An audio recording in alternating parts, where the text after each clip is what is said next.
Vitor Irajá, quem ganha e quem perde com esse acordo, hein? Leandro, definitivamente quem ganha é o consumidor, seja ele latino-americano, seja ele europeu. Isso porque há uma perspectiva de que esses consumidores, uma gama de 700 milhões de pessoas,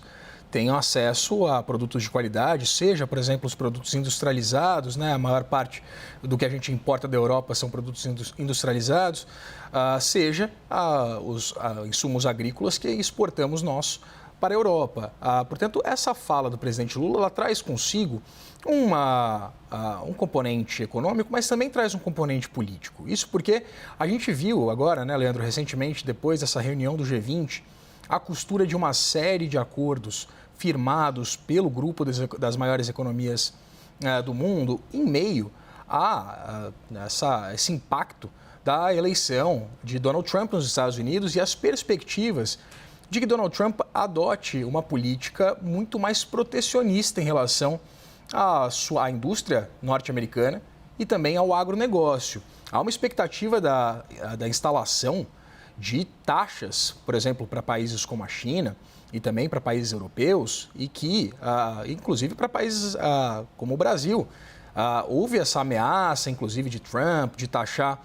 os países dos BRICS em 100% caso o bloco avançasse na construção ali de uma moeda comercial comum,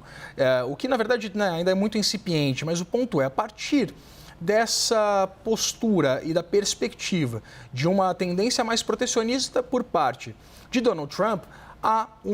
a criação de um momento em que esse acordo, o firmamento desse acordo, torna-se mais propício tanto para os países aqui do Mercosul quanto para os países europeus.